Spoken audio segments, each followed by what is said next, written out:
Welcome, listeners, to another episode of Listen, Learn, and Love, hosted by Richard Osler.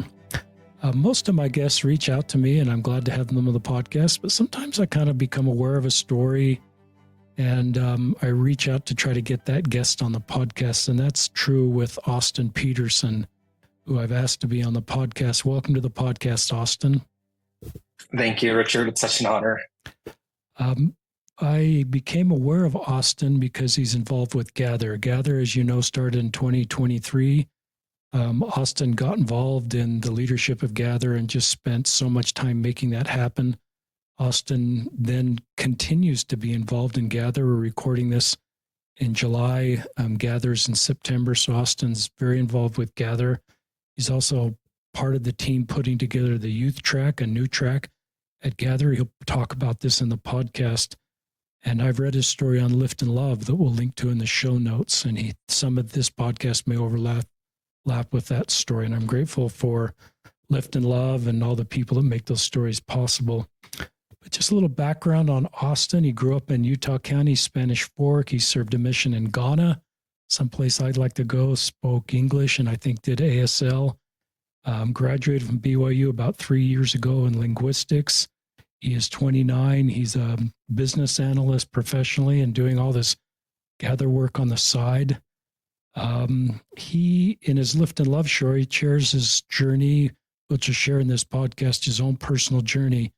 Austin is not active in the church right now. He's stepped away. And some of you regular listeners know my answer to this question, but some might wonder, why would I, an active Latter-day Saint, a platform to support the church, have somebody like Austin on the podcast? And it's because a couple reasons. One is I just feel we need to reduce the tension between those that are in the church and those that have left. Sometimes there's more tension in that space than if Austin was never involved in the church. And so I also don't like this idea that, for a gay Latter-day Saint, sometimes they're the hero for staying in the church, being celibate or a mixed orientation marriage. And then if their story changes, we sometimes treat them as the villain. And I don't think that's fair. That's not part of our job as Latter-day Saints to judge others. I also acknowledge the complexity of being queer and a Latter-day Saint, and I kind of have an increased measure of understanding and empathy for those that step away the church that are queer, because I just recognize that they don't face the double bind, so to speak, that I faced. I never faced that growing up in my 20s as I was getting on with my life, married my wife, was able to fully participate in the church and didn't have to navigate the complexities of being queer. And I just recognize that that's a reality. And as a Latter-day Saint, I'm just not going to dismiss that or say that's a simple answer. The other thing is and Austin will share some good experiences as well as some painful experiences. And I like this idea of when we know better, we do better. And I know a lot of you listeners are engaged in this podcast. You want to hear Austin's story because you want to, as a Latter-day Saint or as a friend or as a queer person, just to be able to do better. And I recognize I had very little experience in this space 10 years ago when I had a couple gay YSAs open up to me, and I didn't know what to say. I had no training on that subject, and I had being in my 50s at the time, I just had a lot of societal and a lot of old church teachings with me, and that's one of the reasons I'm in this space, is just when we know better, we do better. So I'm just grateful for Austin to be on the podcast. He's got an outline. He's very prepared. I think that's part of Austin's DNA, is to take things very seriously, be very organized, very prepared. And I'm just grateful for his willingness to be vulnerable, share his story, and also talk about Gather. And my hope is this will just help you if you're queer or if you're an ally or a local church leader, to help bring us together as the same human family. So with that, Austin, my friend in Utah County, I will turn it over to you. Thank you so much, Richard. Again, it's just such an honor to be here and to be invited here. Since you reached out to me, I've been, kind of thinking about my story and what parts I feel like are important to share. And as Taylor Swift would say, I feel like there was an invisible string through it all, kind of pulling me to where I am today. And maybe I'll find out in 10 years it's pulling me to something even further down the road. But I hope everyone can kind of stay with me. My brain is a little jumbled, and I'll jump back and forth between some different topics as I go through the timeline. But One of the first things I want to talk about is I had an opportunity several years ago to be an exchange student in Germany, and so I studied at Leipzig University for 1 year, and I had kind of the year and then the summer after that. And during that time, two kind of really big things happened for me, and one of them was I was invited to apply, and then was accepted to be a volunteer at FSY International in Blaubeuren, Germany. And it was just an incredible experience. So for those who don't know, FSY, which is a fairly new program here in the United States and kind of replaced EFY that was here before, has been going on in Europe and other countries for much longer, and has been going on. And so I didn't really know about it at the time. They invited me, and I was able to be a counselor with that, and just had an amazing experience working with the youth. I was able to be over the boys from the United States who were living in Germany in military camps and other things. And so I had the younger, 14 and 15-year-old boys there. And we just had such a great experience. We prepared for months in advance, getting ready for them, figuring out what we wanted to teach them, how we wanted to lead them, learning their names. And just on that actual week made such a great connection with them. Another experience that I had while I was over there was I made some friends in school, and we kind of made a study group, and they were just such an awesome group. They were all women, and they all were from different places. It was really cool. We had one from Yemen, Ukraine, Italy, and several other places. And we would all get together and study, and we'd actually go over to the Institute building, the Religionsinstitutzentrum, as they say in German. And they had an extra room there during the day that wasn't being used, and we'd go in there and study. And they did some things that were just so amazing. They would ask about, my beliefs as a member of the church, and just share really vulnerable topics. We were a religiously diverse group, an ethnically diverse group. And we just bonded really well. Since I was only there for the 1 year, at the end of the year when I was moving away, they threw me a little party. And one of the things that they did is they noticed that, well, when we talked about it, that I don't drink alcohol. It's very fun going to bars sometimes and trying to get a bartender to understand that I wanted a mocktail or a alcohol-free drink. And they just did not seem to understand it there. It's not part of the German culture. But at the end of the year, we got together, and they knew I like murder mystery dinners. And so they planned a murder mystery dinner party.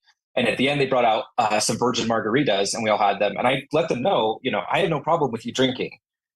And they said, no, we know that you don't. We want to do this with you. And that was just kind of an example to me of this really feeling of belonging and feeling included, that they did something just because of me. It was entirely we accept you, we know who you are and what you do, and we want to be part of that.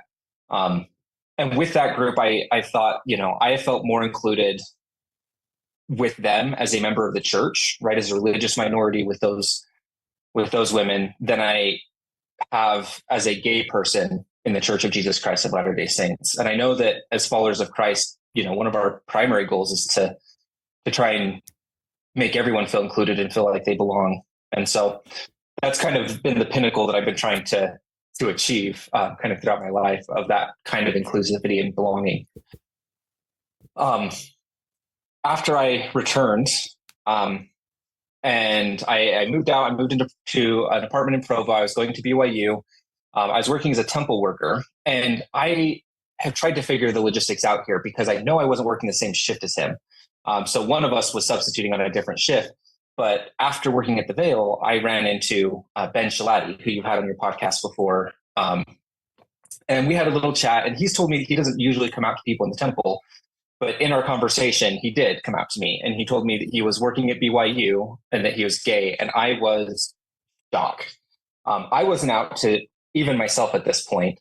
And him telling me that, I was like, well, how does that work? Because, that's BYU, and BYU is part of the church, and you can't be gay. So, what's going on there? It kind of rocked my world. Well, several months later, I had moved into a different apartment with my friend Ryan, and Ben came again to another event, and we chatted for a little bit. And then after I moved out a third time, and my friend Ryan had moved as well, I was over at my friend's Ryan's house. We were just watching a movie, and Ben came to the movie.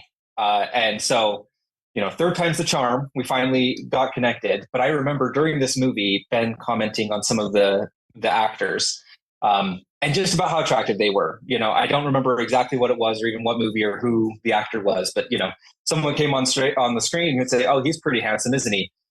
And just like the first time we had talked, I remember, just thinking to myself, "Wait, that's not allowed." And it really shook kind of my whole, idea of what it meant to be gay or what things were permitted. And at that point, I had been coming out to myself gradually. And so, through a mutual friend, I got his phone number and, messaged him and asked if I could meet him for lunch. And, we went and we got lunch. And Ben was the first person that I ever came out to. And a big part of it, I imagine part of it was his public persona. I listened to some of his podcasts and, kind of knew of him on the side. But a big part of it was seeing him being able to be authentically gay in a space made me feel much more comfortable being around him. So, I invited him to come, and we kind of formed a Monday night study group, and, we meet every week and we chat about different topics. At the time we were reading Genesis, and, we just became good friends over time gradually. And eventually he was talking about one time when he was really struggling keeping up with the emails from his podcast, Questions from the Closet, that he does with Charlie Bird. And I offered to help with those emails. And, we kind of sat down, we looked over stuff, and eventually he said, yeah, all right, go ahead. And I took over answering those emails on his behalf for the podcast. And, a little ways down the road, answering those emails, suddenly one email came in one day from a name that I recognized. And I had never seen an email in the inbox from someone that I knew, in real life. And this was a friend that I had known for years. And, I opened her email, and it is her coming out, to Ben and Charlie on the podcast. And so I was in a bit of a predicament where I saw her, where she had come out to me unknowingly. And I wasn't out to hardly anyone, maybe 2 people at this point. And so I didn't have to, but I scheduled another event, invited her to it. I think we were doing a Disney sing-along movie night. And after everyone had left, she was still hanging around. And I pulled her aside and said, "Hey, Molly, I need to tell you I'm gay. And I'm friends with Ben Shalati, who you might know about. And he asked me to do the emails for the podcast," at which point she realized the email that she had sent a week before I had read.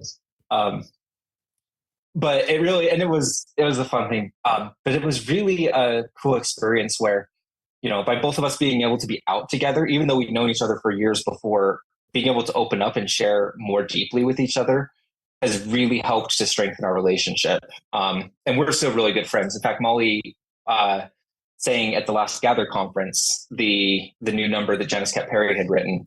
And we've since done many other projects and side things together. Over the same period of time, FSY eventually came over, from Europe and got established here from the rest of the world, finally came home to the United States.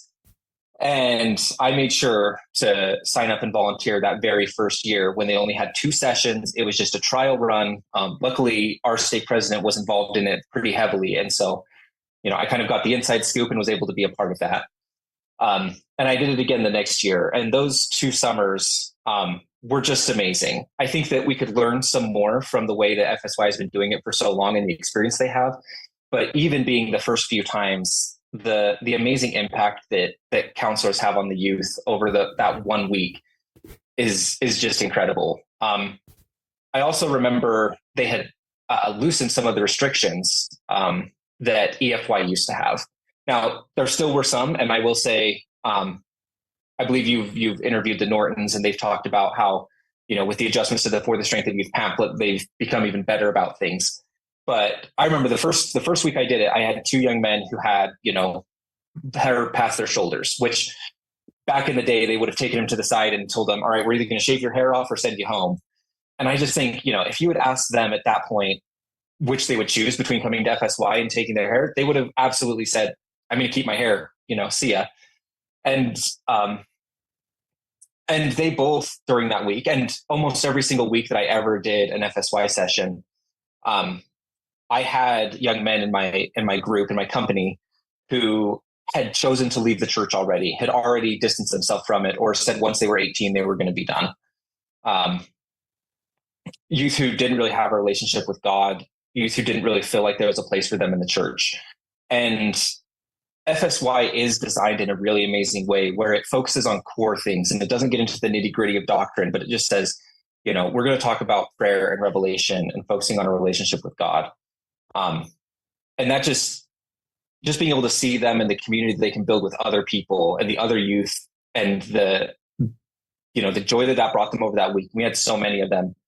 That very first time, I remember those two boys say, I don't know if I'm going to go back to church. I don't know if this is a thing, but I do know that I can have a relationship with God, and I do know that God loves me. And to me, that was well worth it. Right.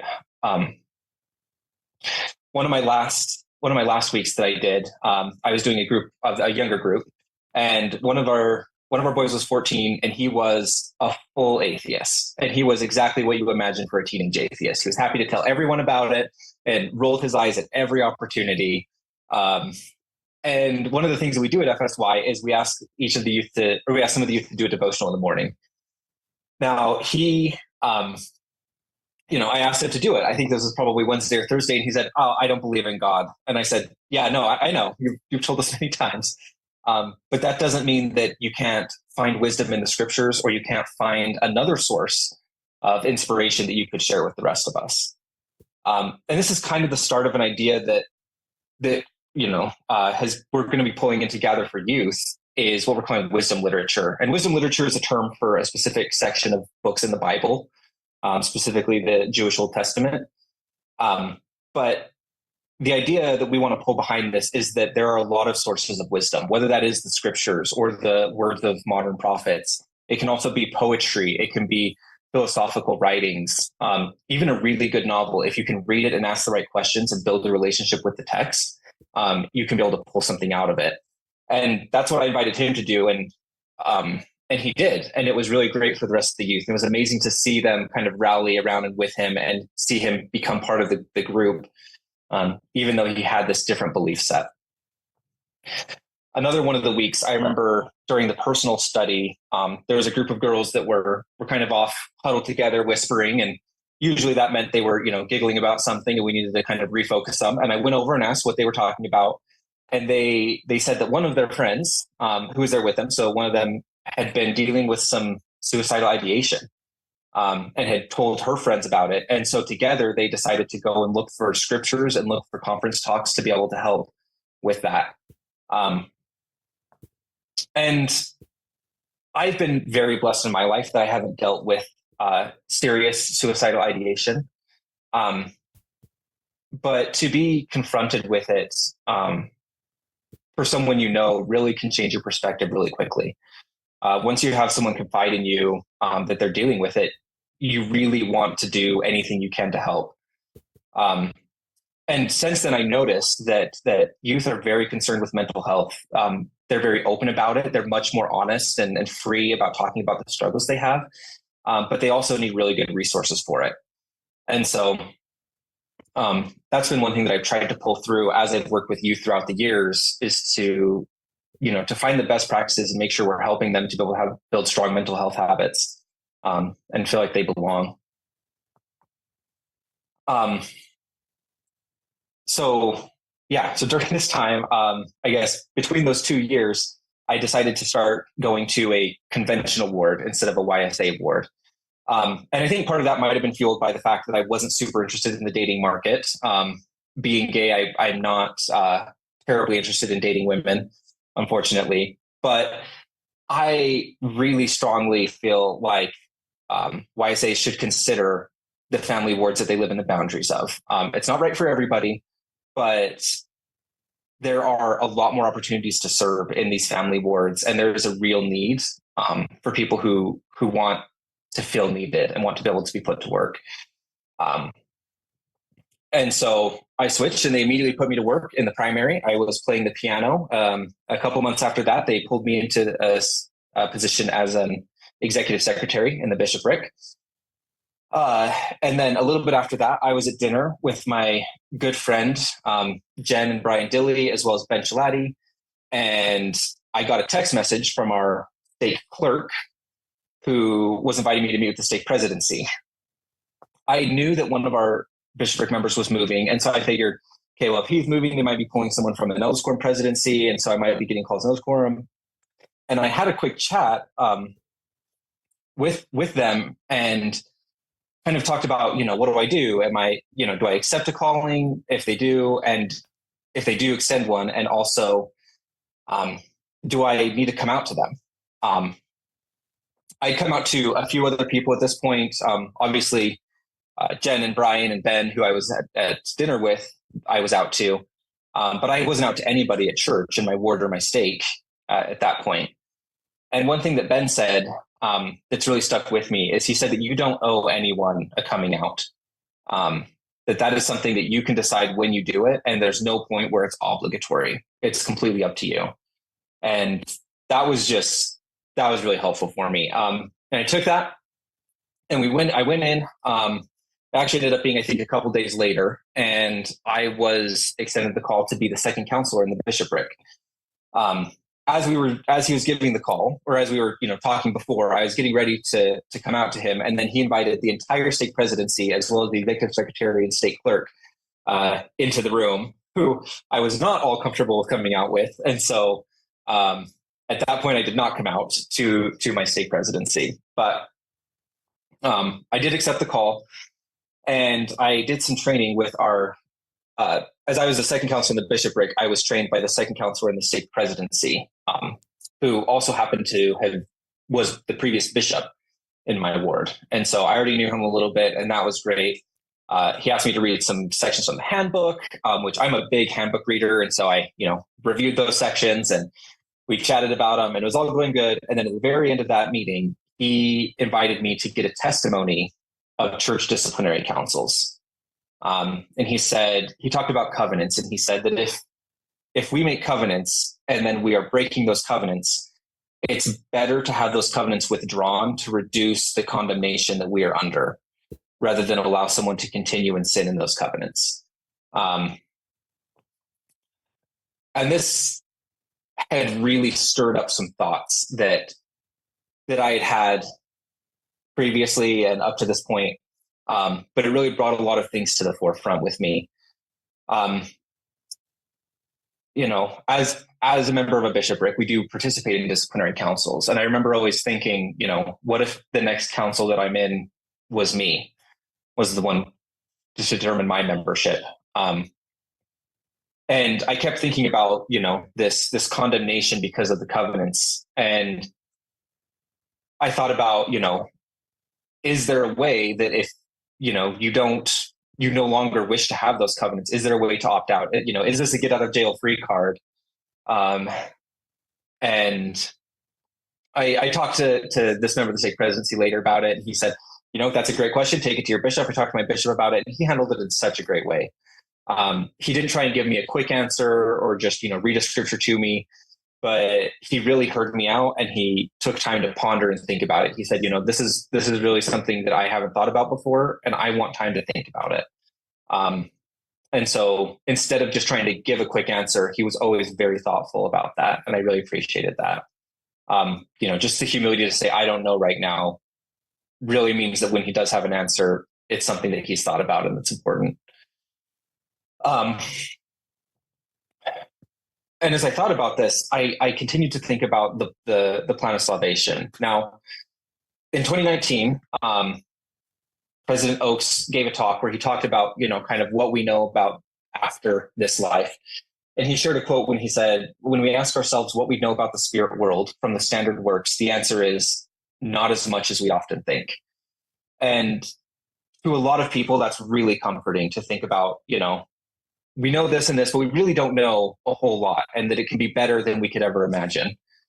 But often when trying to picture myself in the plan of salvation, it was much more I was much more concerned about the things that I did know. That according to what we have revealed so far, if I were to live out my entire life with the current doctrine to be celibate and to never have a relationship, I would miss out on those opportunities in this life. In the next life, I would then either have the opportunity to be married to women and live in the highest degree of the celestial kingdom, and potentially produce spirit children to populate worlds, or, which sounds very uncomfortable to me, or the alternative would be to minister to those who were worthy of that glory.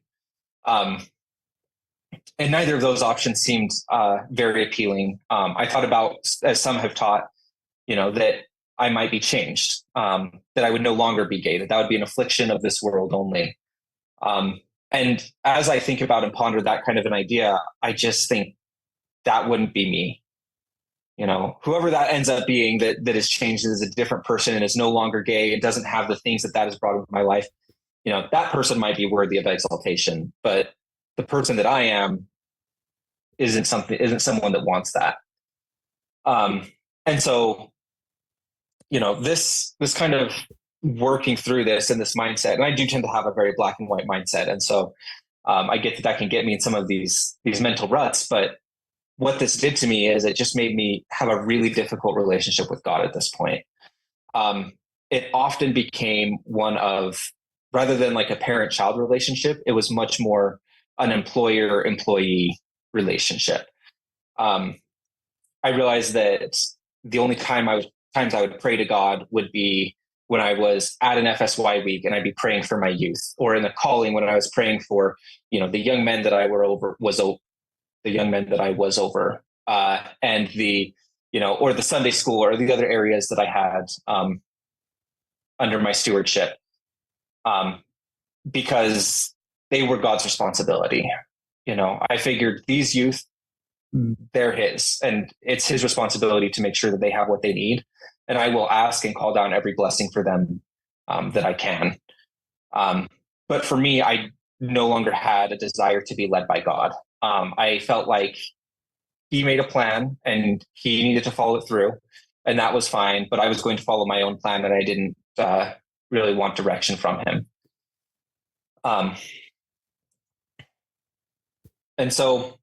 And honestly, I guess I realize saying it out loud can sound very dark, and it just wasn't. It was really, maybe it was a coping mechanism for me, but it was an ability to disconnect and say, I'm not going to be so caught up in what's going to happen going forward. I'm just going to, to be here and to live my own life, according to the dictates of my own conscience, as our articles of faith say.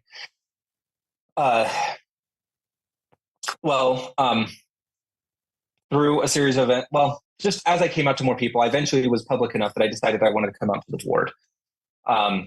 And it was in December. I was I was conducting for that month, which meant that I got to pick out the talks and the musical numbers and kind of organize sacrament meeting for the month of December. And I also was the one in charge of leading and starting off the fast and testimony meeting at the beginning of the month. And so, because I commandeered the podium to, during my testimony where I talked about, the love of God and loving one another, which I find to be very important principles. I also mentioned that some parts of the gospel were difficult for me because I was gay. And I will say not a ton changed. I kind of expected a bit of a dramatic shift. We had a member of the stake presidency there that week. And so, I kind of expected to get a phone call later that day and, say, hey, come meet with the stake president. We've got a release for you. And nothing much happened. There were several members of the ward that were just so supportive and so loving and so kind. Our bishopric was amazing. The bishop that I served with, the first counselor, our executive secretary, our clerk, were all so great. And we did have some things that were less great. We had a couple members that called our executive secretary and complained, saying that, I shouldn't be working with the youth because I was gay, and mentioning, that they know that I had hosted activities at my home. We'd done some cooking things at my place, and that kind of thing was inappropriate. And, I'm just so lucky that, the very executive secretary, John, was just amazing. He absolutely stood by me through the whole thing. I was over the deacons as the second counselor, and he had two sons that were in the deacons quorum. And just him, saying, "Hey, I'm here and I'm trying to support, just keep doing what you're doing," was really helpful for me. As I was doing this, I was answering emails for questions from the closet, and a fairly common email that we get in to that podcast is our questions from youth. And things have changed pretty dramatically in the last years. Ben and Charlie and myself, none of us were out when we were in high school. High schools don't look the same as they did when we were in high school, or junior high school for that matter. And so a lot of questions that are specific to youth experiences aren't things that, that any of the three of us are really experienced in. And what these youth wanted was other youth to talk to. They would ask, can we have a youth on the podcast who can answer these questions, or how can I talk to other youth? They would ask, what is it like to be an LGBTQ youth in the church today? Or how do queer youth handle homophobia and transphobia? How can I follow the FSY guidance and be LGBTQ? How do I deal with peer rumors? And how can I come out to my friends? And these all together really got me thinking, just how can we help these LGBTQ youth, and what kind of resources can we get for them? At one point, Ben reached out to me and asked if I would help him and Allison in a project they're calling, that we eventually came to the name of Gather for. And if you know Ben or Allison, they are both creative types. Sitting in a meeting with them, I was essentially trying to be a scribe and capture as many ideas as they would put out there. They are going and they're saying this and that and that and that and that. And you would not believe at how fast they can iterate and come across ideas with each other. It's really incredible. And so I was invited to be part of that crew, and to kind of help, just essentially to help document everything as we're going through it and keep track of stuff. We had a bunch of other amazing people on the team. You helped us with that, Richard. And, we had people like Jordan Sharp to really help kind of with the executive side as well. And being with this crew was a huge sense of belonging and purpose and drive. And I realized as we were having these meetings and doing these planning, that there was a disconnect between what I was feeling with these people and some things I was feeling at church. And after one of these meetings, I would go away feeling energized and rejuvenated, and like I wanted to, go and do more. Whereas just, the drain of minority stress from being at church was really hard. Someone would say something and I would feel, depressed for weeks, and it would just really drain on my energy. I always felt like I was on edge. Like anytime I'd walk into the church building, it was always, all right, who's going to say something today? And sometimes it would be innocuous, or it'd be some side comment that they didn't really mean to be hurtful, but just, I started to feel very vulnerable, and I felt like each blow hit harder and harder the longer I was there. I remember sitting on the stand, looking out of the stand, trying to guess who were the people who had called the executive secretary and complained about me, which I know is not a helpful position to be in. And I tried to tell myself, okay, stop thinking about that. It's not going to help you. And it's just, try not to think of the elephant kind of thing. The lack of authenticity and being able to really express myself in that situation just really makes you feel like you're dying a little bit every week. And I felt like I recovered less and less every week after doing it. Sundays were always my hardest day. I kind of came to the conclusion that the only reason that I was staying is because I felt like I could make a difference with the youth that I was serving, and the other people that I was serving in my calling. And that as long as I could continue to serve is as long as I would stay. But at this point, I realized it was no longer a thing that I was staying for myself. And so that summer, I chose not to do FSY again. partially because I knew that, the things I was going through with my relationship with the church were probably not the place where they would really want an FSY counselor to be. And I was also really busy with Gather. And so I figured, we'll step away from that. And it was really hard because I was reaching the age, I think they limit it to 28 or 29 years old to be a counselor. And that would have been my last possible year to do it. And so I was voluntarily choosing not to do this. I used to be able to have bragging rights that I had done FSY more summers than anyone else in the USA because I'd done it before it had even come to the USA. But I made this decision and I felt like I'd come to terms with it. Ben was working at BYU at the time, and we were going to grab lunch together so that we could plan the breakout session for Gather. And I go in, it was in the Wilk, and I was just sitting in one of the upstairs rooms working on, I don't know, some emails or something while I was waiting for Ben to be done. And if you know the Wilk, there's, kind of a big atrium, and you can kind of hear everything that goes on in the building if you're sitting in one of those upper tiers. And FSY was going on because it goes on all summer long, and the energy and the spirit that comes out of that is really palpable. And as I sat there, which I've been blessed, I have not had a panic attack in my life. And that's probably the closest that I have come to that. I was sitting in this really conflicted emotional space as I realized how much I wanted to be part of that and how much being part of that would be painful to me. And, the opportunities that these counselors who are doing it are having, and, the amazing experiences that the youth are going to be having there, and just feeling all of it as I sat there. And it really brought in a lot of things that I've had in the past. I think about, I thought about my mission experience, and a lot of people really enjoyed their mission, and it was a beautiful experience. And I completely regret my mission, and I absolutely did not have a good experience, and it was very hard for me.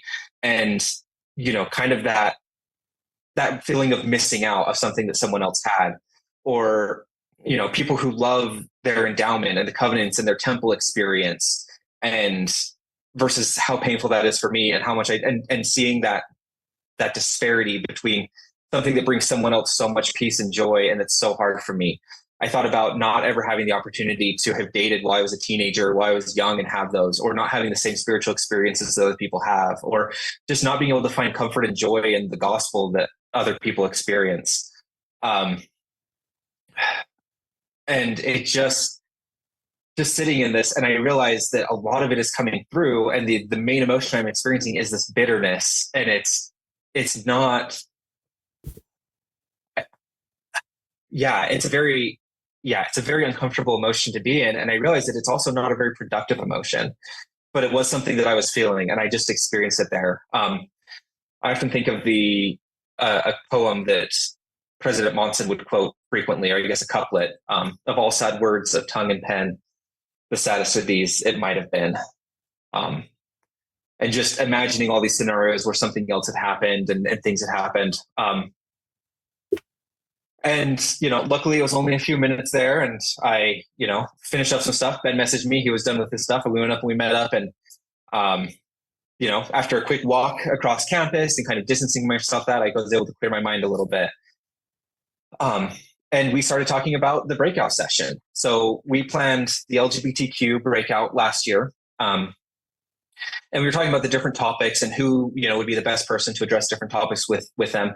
And I said one of the topics I felt really strongly about was using our minority status to be able to be allies to other people. And this kind of comes back to my experience in Germany of having this very diverse group of friends, but also like having experience being a religious minority and being able to use that to help other LGBTQ people, or my experience being gay and how I can use that to be an ally to trans people, or being LGBTQ and using that to help, racial minorities.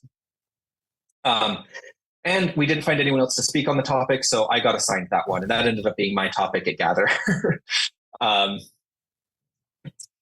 So as we approached over the next month or so, there's kind of a really big shift in my church experience, even from what it had been.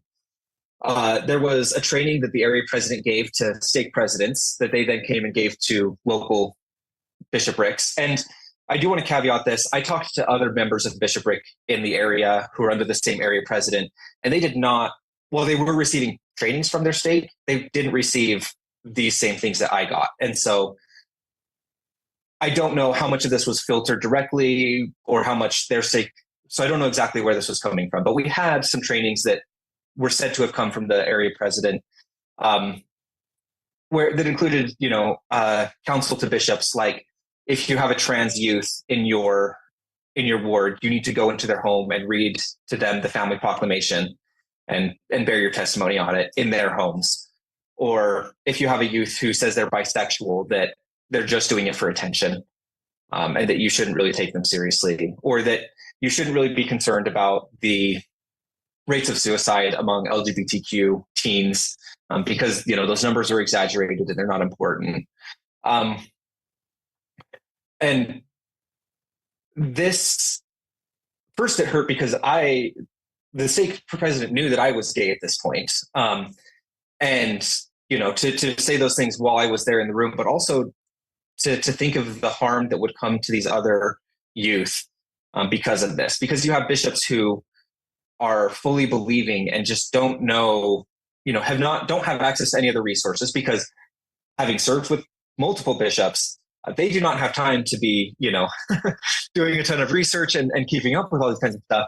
And so most of their information comes directly in these kinds of trainings from stake presidents on being told what's important and how to react in situations. And so their well-meaning obedience and the harm that would cause to these children was really hard for me. I at this time got the questions from the closet email, got an email from a youth, which came fairly frequently. This one, it was a 18-year-old who was just about to serve a mission, and talking about kind of the experiences that they had with their parents, and and really all they shared was the things that their parents had said that made it clear they weren't a safe place. This 18-year-old had nobody to talk to, no one to come out to, because they couldn't trust that their parents would be a safe place for them to come out to. So these all kind of came together at the same time, and my initial emotion and reaction to things is frequently anger. I get very protective. I really want to come in and shield people from things. And so this was in, I believe, March or so, where I was again leading. My timeline might be off. I'm not going to give a month. This is at some point during this process. I decided to assign myself to give a talk, and I wrote it, and it was an angry talk. It was very much an opportunity for me to correct the record, to share things, to give the hard, honest truth. And it was really not in a conciliatory spirit at all. It was very much a rant. Now, luckily, I gave myself plenty of time between when I wrote this talk and when I had to give it. And I had some great friends, and I was able to reframe it. And it probably went through 7 or 8 revisions. At the end, I don't think there was a single word that was the same as the first draft. But having that opportunity to be able to process that and to really work through it, I was able to turn it into, let me use this as an opportunity to be vulnerable. I've had some time to heal from hearing those remarks in that bishopric training, and be able to come to a place where I am able to share some honest feelings, and share, I think Charlie Bird talks about this a lot, of secondary and primary emotions. And instead of using my secondary emotion of anger that's trying to cover up my primary emotion of hurt, and instead be able to pull that back and be able to be vulnerable and share that pain that I was feeling. I did that. And then a couple months later, President Oakes gave a devotional to young adults. And I don't know that anything he shared in that devotional were things that he hadn't already said. But it was just at a point where it just kind of was a final straw for me. It was one thing where I finished listening to that, and I sat back and I just thought to myself, I want to make sure that no one believes, that I sustain that and that thing that was said. Um, and for a long time, and I know a lot of people have different ways of defining, what it means to sustain leaders. And I'd been able to work through that and have that kind of as some different definitions of that through this process. But at that point, I realized I can't, not everyone knows what my definition is. And by being in the calling that I am, they're assuming things about what I support and what I believe that I no longer do. And I pulled out my temple recommend because it's required to have a temple recommend to be serving the bishopric. And one of the temple recommend questions is, do you sustain the first presidency and quorum of the 12 apostles as prophets, seers, and revelators? And it happened to expire that same month. And so I don't know if this was a sign or what it was, but I figured, this is probably where I need to take a step back. And again, my bishop was just so amazing. I let him know that it would be time, you have to find someone else to replace my calling. And we had a new stake president at that point, and they worked with the new stake president, and everything went very smoothly. And I was able to take a step away at that point. Not long after this, and actually through this time, I had been working with Becky McIntosh, and she had invited me to work with the youth track at North Star. And I am just so grateful for the opportunity I had to work with Becky and Lisa and the rest of the team. They were just absolutely amazing. And being able to work with those youth really reinvigorated and made me realize, I no longer have the opportunity to work with the youth in my ward and to help with them, but there is a need here, and it's a very big need. In fact, after North Star finished, I think it might have been even that night, I called Ben Shalati and Allison Dayton, who we'd been working on Gather with. And I said, we need to do something. We need to do something for these youth. These youth are here and they have very specific needs, whether or not they're choosing to stay in the church, having been raised in the church and being LGBTQ, we can help them, and there's an opportunity here. They were so supportive. They were awesome. One of the things that I really came to, and that, Becky and Lisa were really good at highlighting at the North Star Youth Track, is we don't want people to make decisions based on fear. Too often people who are in the church don't want to leave the church because of the things they've been told about people who have left the church. Right. And I don't want to become one of those people. And I'm scared that I'll, lose all of my morals and lose all of my friends and all of this. And people who have left the church or have decided to step away, often the reason is because they're afraid of what their life would look like staying in the church, especially with LGBTQ people who think that, if I choose to enter a same-sex relationship and stay in the church, I'll be ostracized and all of this. And so they leave out of fear. And fear is just never a good motivator to make good decisions. I think that another term for fear is shame, or another manifestation of that fear is that shame. And one of the biggest things that I want is to be able to show these youth that you can make a decision, whether you choose to stay or leave, that you can do it because that's what your values are, because that's what you want to do, not because you're scared of what the consequences would be if you didn't. And you're making that decision yourself.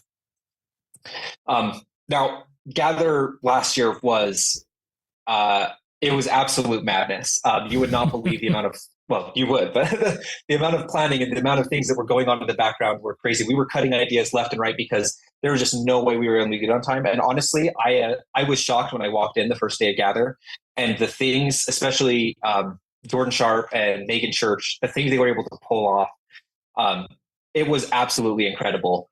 And so Gather for Youth was one of those that we said, this is a good idea. We are a couple months away from Gather, and we do not have the ability to do it. And I agreed with them. This was not, but it turned out so amazing. And this year we got jumped on the planning so much earlier, and we're able to implement a lot of those ideas that we didn't have last year. And we're so excited about this next year's Gather. But yeah, it was just a huge success. And, the talks from that, we were able to put onto YouTube for anyone to access. And it was just this amazing spirit in the room of being there. Not too long after Gather was done, we were all kind of taking a break for a little bit. And Ben came to me with an idea. He said, and my role generally in most of these groups is, if you've seen Inside Out, it's to play the role of, fear or anxiety. I am great at finding reasons why things won't work, or, problems that we'll need to overcome, and slamming on the brakes. And, he's talking to me about this. He's saying, okay, so we've got this idea and people want to start support groups, but they need, a way to do it. And we need to help people get it. And I'm just thinking in my brain, okay, well, what if this and what if that? And then he says, and we're going to call it gatherings. And I'm a big name person. And so I was 100% sold. I was so into this. The idea behind it was that we knew a lot of people, and I knew this from the emails. He knew this from, people that he talks to in person, from people that we talk to at Gather. People want to find ways to have local support groups, and whatever that means. Support group is is one term for this, but a study group or a talking area or, firesides or anything like this. But they want to be able to gather with people and to just, that's what Gather is. It's be able to get with other people and experience each other's strengths and share experiences together, because that sharing of experiences leads to vulnerability, and that vulnerability leads to healing. But they don't know what to do. And that's often all the questions come is, hey, I'm here, I'm ready, I want to do this, and I don't know what to do. And so that's what the idea behind Gatherings was. Claire Dalton is amazing. I think she's done an episode with you, at least one. And she is the best person in the world, and was the obvious choice. And she said, yes, absolutely. And we got her on that team, and she's been doing most of the curriculum. And essentially, we've made a bunch of different types of curriculum, but you can take one page from these gatherings, which are just online PDFs. And you can pick 2 questions from it, and you can just go with that and spend an entire hour talking about those. It's so versatile. If you really want the scriptures and to make it more church focused, we have that in there. If you want to talk about people's experiences, we have stories of faith in there. If you want to invite others to share who are in the group, we have questions that are designed to help people share their stories. It turned out amazing. And as we were building on this, a couple months down the road, I talked to Ben and Allison. I said, I think it's time for Gather for Youth. I think we're ready for it. I think this is the year. And they said, absolutely, let's do it. And I needed to find a team. And my first option that I came up with was Claire. I said, I want someone who is grounded in the scriptures. I want someone who has a strong faith in Jesus Christ. I want someone who knows the non-male side of this, right? And being able to balance me out and be my partner in this. And so I messaged Claire and I said, hey, I know you're helping with gatherings. I know you're helping with Gather. You've got 101 other things on your plate, but can we add this one more? And she said, yes. I have had the most amazing experience putting Gather for Youth together. Like, every person that I have thought would be a great person on the team has said yes. I've never had to go to a second option or a third option. We invited the Nortons, who you've had on this podcast before, to come and to speak and to participate and be there with our youth during that week. And they said yes. They're coming in from England. And we are loaning them to the main Gather session, so they will get to speak to the adults for a little bit. But, we really believe they're there for us. Or David Butler is going to come and speak to the youth. We're so excited. Lisa Hansen and Yese Wilson. We've been talking to experts. We've been talking to people who specifically work in therapy for LGBTQ youth, or people who are doing research in the intersection between religion and LGBTQ mental health and wellness and identity. We are having Sarah and Jeff Case, who are Sarah is the most awesome example of an ally, and Jeff, her husband, is one of the most awesome examples of a gay man that I know. And they are such a great team and a dynamic pair, and they're going to help kind of be the thread line throughout Gather for Youth, or GFY. It's just been, so many things have been falling right into place. It felt very led as we've been putting things together. We met with this team, and in addition to my friend Jen Dilly, who I mentioned before, and my friend Aaron, who is helping us with the actual logistics of the conference, and Terry, who's helping us with our counselors. And we got together and we said, what are the important things we need here? And what do we want to make our theme and focus on? And falling in with the Gather brand, the thing that we said is most important this year that we really want to help the youth with is belonging.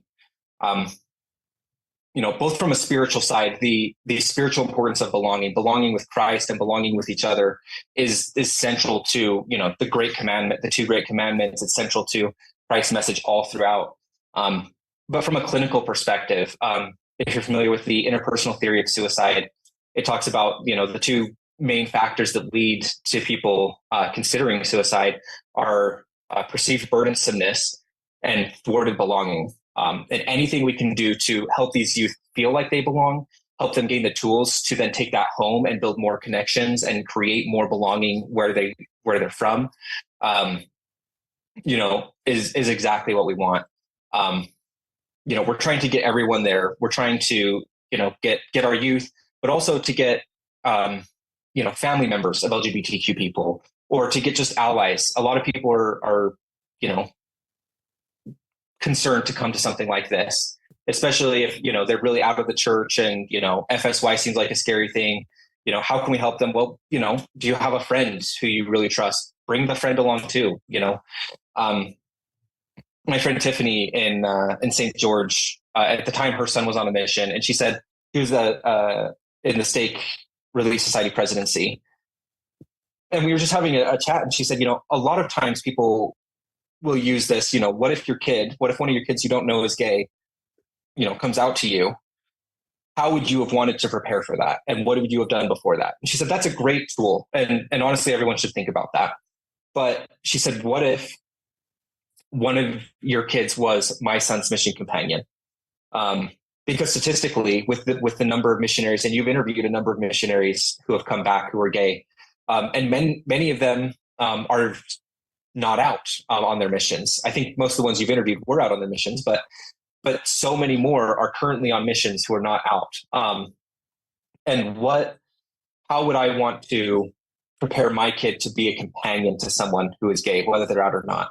Am I doing the right things for them? And so, whether your kid is LGBTQ or out or closeted, everyone should have experience getting exposure. And we really want this to be a place where any kid can feel comfortable coming, and experiencing this together with these other youth, and just being able to change, to heal hearts and to build that belonging. And I guess, I don't know that that's really much of a story at the end there, but that kind of leads me to today, where, we're a couple months out, and I feel like most of my free time is spent thinking about Gather for Youth. But that's what I'm excited about, and that's what I'm doing. Austin, on behalf of our listeners, we're just so moved with your story. Thanks for your level of preparation in a really busy time. You got through a ton of content in like 50 minutes. Could have been a couple hours. Listeners, I wrote down some things, and I want to get Austin talking again, but this podcast came about because I couldn't quite remember Austin's name, and I knew I heard bits of your story, so I emailed Ben Gelati, and Ben said, "You're thinking of Austin Peterson." I go, "That's right, I am." So at my age, I sometimes can't put names with stories, so Ben is often my go-to guy, and I'm grateful for the role he's been in your life. He's certainly helped me. One of the things I wrote down as you shared your story is the importance of figuring out your sexual orientation before making big decisions in your life, and how younger people are doing that, doing a better job of that. And you talked about the youth. That's something I've never really thought about, is the difference between a BYU student and a junior high student. And so I kind of thought of most of the people I know are in the college age kind of coming out, and that's where a lot of our guests come from. But you make a really good point that youth are very aware of their sexual orientation, their gender identity, and need a safe place. And we need to think about that in our wards and our young men's, young women's, and what we can do to help that group feel supported. But this idea of coming out, getting all the shame, asking God how he feels about you, getting rid of all the self-loathing.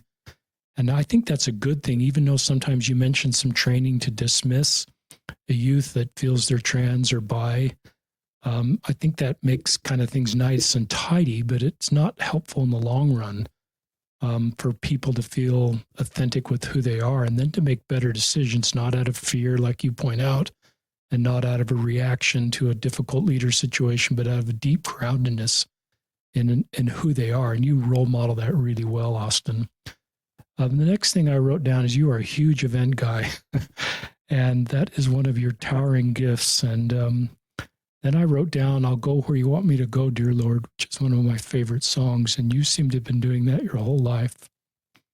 And I think maybe this is exactly just where God wants you to be right now, Austin. I don't know what I don't know God, what he would say about somebody else, but I just look at your experience in Germany, your feeling of belonging, your church experience, especially FSY, and your deep understanding and ability to connect with the youth and answering all those emails and hearing all those stories, and then your own bishopric assignment, and now not doing FSY and the pain of that as you sit in the Wilk Center, but then the spiritual prompting to do what you're doing, bringing all your skills and gifts and insights.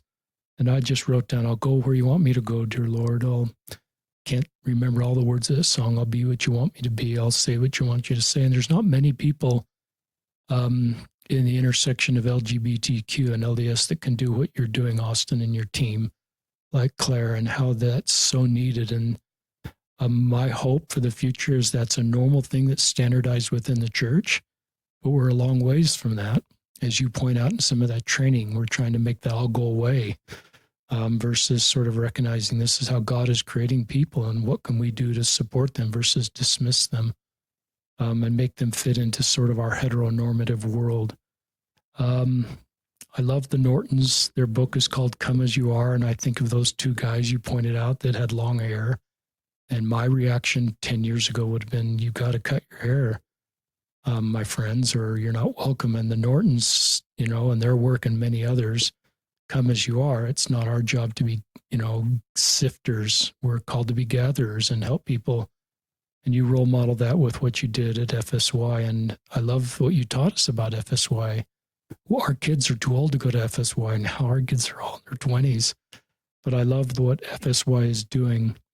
I wrote down something else, listeners. I wrote, some of the best people I know are in the church. Some of the best people I know have never been in the church. And some of the best people I know have stepped away from the church.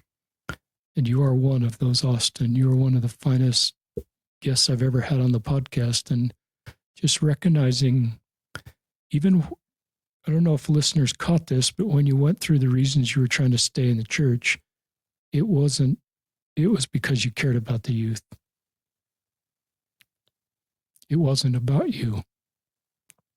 It was about your desire to continue to stay even with all those difficult experiences.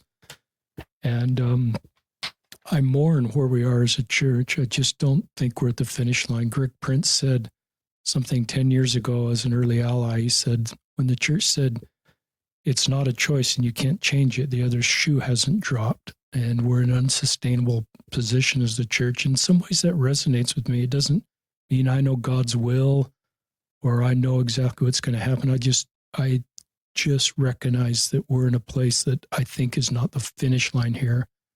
And when I hear good people like you that have done everything to make this work, as well as many other guests, and you feel your best path forward, not out of fear or anger, is to step away because of the experience you've had and where you feel you can do best. And I recognize, Houston, we have a problem. And I don't know how to fix that. I try to stay, what can I do in my circle of influence? Because I recognize that's all I can control. I'm not a general leader of the church. I don't know God's will, but I just recognize that, as many listeners know, that we just have work to do. And so instead of pointing at you as a sign of whatever we might say negatively, I think we should do everything we can to people that step away from the church, really good people, and just say, we love you, we support you, we're not going to judge you. And maybe even extend an extra measure of love and empathy and support. And you've mentioned some of that from your bishopric. I love that your counselor with 2 sons in Deacon's Quorum, your fellow counselor, had your back. And you should be working with youth. We need to get to the point where queer adults are working with youth. They need those role models in their life. And there's no statistical link between someone's sexual orientation and not being helpful for youth, or, some of the things we sort of blanket on that. Let me look at my notes, listeners. let's see, I wrote down that I wanted to reread your notes because I've got your outline here, but you talked about how church became difficult for you. And in your outline, I'll read these. The drain of being a minority at church, you called it stress minority. And that's really a real thing as I've listened to guests, Black Latter-day Saints, queer Latter-day Saints, women, undocumented workers, the list goes on. And I think of Christ's ministry and all he did to start with that group first, not people like me that are sort of in the middle of privilege, but the group that's the minority and making sure church is working for them first. After something is said, I feel depressed for months. And so this is after you kind of were vulnerable and came out, but you just recognize that could be another really difficult thing, always being on the edge to be hurt. That's a tough place to live, that you always know that there's one uninformed comment or one unkind thing that could be said. So you just maybe have anxiety on Saturday night, knowing what Sunday's going to be like. And then Sunday becomes your hardest day and Monday's sort of a regroup day. And I feel some of those feelings as an ally because I see church now through the eyes of my queer friends, and I can resonate with that to some extent. Trying to guess who in the congregation has said hurtful things about me. Ben talked about that once in a podcast where he was sustained in a calling and a couple of people objected because he's openly gay and he never knew who they were. And that was in some ways worse. Just like you knew people complained about you because then you're on the stand serving and you've been working all week and you don't know who in the congregation it is. And that's a really tough place to be. Lack of authenticity leading to feelings like I'm dying a little bit each week. Sunday became my most draining day. And then you said I only stay to help the youth. So I just thought you did a really good job of articulating for those that are having just an incredible experience on Sunday. It's the top day of their week and it fuels them for the rest of the week, which church should be. And it is for, tons of Latter-day Saints. It's just the opposite for you. And so it caused me to say, what can we do to look inward to make it belonging so that you feel like you felt in Germany and at times in your life you feel at church. And so I just honor your journey with no judgment. Oh, listeners, let's see. I want to mention, I'll put in the show notes and we could come back to this if Austin wants to add anything. Here's some more notes. Just to make sure I've said everything. And I have said, answer this question. Some will wonder, is there a Zoom link for Gather? And I think there's not. I think you're recording it, though, for later use. That is correct. Yeah. So last year, we actually got some really generous donations that were able to help us do the production for the videos. I don't know if we've got that those donations yet this year for that, but we will be recording them at the very least, and we're hoping to make them available. We realize that a lot of people can't travel and get there, and at the same time, we're trying to do a lot to make it, for people who do come, to make it really worth their time. So we've got a bunch of extra events in the evenings.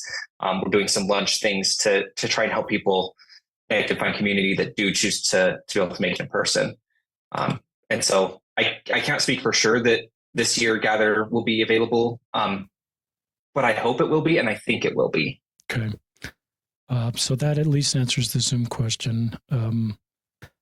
Gather's the real deal, listeners. I've been around these groups now for 10 years, and Gather is different than anything I've seen in any other group. And what happened last year was just electrifying. And the speakers you've got lined up, the music, the effort, it's the real deal. It's not just a flash in the pan. That's a 2-year deal. And it's so needed because there's just nothing like this in this space. In the links, I'm going to link to your Lift and Love story. I'm going to link to your Gather presentation. I assume that's up there on YouTube. It is, yep. So you mentioned that. If people want to check that out from last year, I'll link to the gatherings, the content as well as the locations. There's gatherings. But I'll turn it, and I just love this line. I still like this song. I'll go where you want me to go, dear Lord. I just think, your whole life has been prepared to do what you're doing right now, Austin. And there's just very few people, I don't know of anybody that has the event skills, the insight into the youth, an authentic story, the compassion, the organization, the vision, the dedication, to do what you're doing. And you've got a good team and you acknowledge them by name. But I just, you are where you need to be and you are saving a lot of lives. And for those of you that are queer and doing things like Austin, you got to just do what you can in your circle of influence to improve things for other people. Don't feel like you need to start a podcast or to make a difference. Don't feel like you need to start a new gather or do what Austin's done. But the principles of just do what you can do in your circle and take your gifts and skills and God-given talents to be able to bless others is how we help create belonging and how we support others. But I'll turn it back to you. If there's anything I said that isn't quite okay with you, you're welcome to kind of clarify things. And anything else you'd just like to share with our listeners? Oh, I just want to thank you so much. Thank you for your kind remarks. I really do. And that's kind of why I kind of said at the beginning, I feel like there's been a thread leading here. And I realized that maybe a year ago or so, how many people have access to all of the LGBTQ LDS leaders that I do? Very few people. I mean, Ben is one person and he does have far too many friends for an introvert like me, but it's such a limited number. And Allison Dayton only knows so many people. And, you can only know so many people. And I happen to be connected with all of these amazing people. And I've done FSY and I've been in a bishopric and I just feel like everything kind of culminated, to say, hey, you've got all of these resources here and you might be, the person who's most at the highest intersection between these two right now to be able to make something like this happen. You mentioned, you talked about queer adults working with queer youth.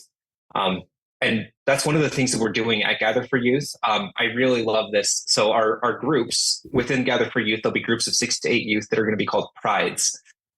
Cool. And we need counselors to lead those prides. And so I just, if anyone is listening to this and you are LGBTQ, you're out and you're a YSA and you are able to volunteer, interested in volunteering, we need volunteers for counselors. Our email is gatherforyouth@gmail.com.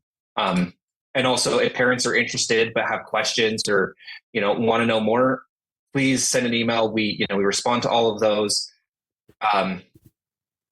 Doing this, especially with parents, I've talked to and worked with enough parents that I know, I kind of talked about, I have this very protective, I can get really defensive for people that I feel like are being hurt. And for parents, that's, up even several more notches. And I know that any parent who is in this space and wants this for their kid, what we really need to do is get that parent information about what we're doing. And we're trying to do that. We're making videos on Instagram and things like this. But, I feel like if I could help a parent know all of the things that we're going to be talking about and the topics and the speakers and how much we're putting into this program, that they will understand it's a place they want their youth to be. And so, we absolutely invite those questions. And if you're listening to this and you feel like, this is a space where you need a recharge or you need to find community, as an adult, come together. There's nothing like it. And, just being able to see, hey, I felt really alone and isolated, and to go come and see there's actually support. There's so many people behind this. You won't feel alone. You'll be able to find your tribe. It's really big. It's great. Thank you, Austin. Anything else come to mind? Nothing else for me. Okay. We will add that email to the show notes to gatherforyouth@gmail.com.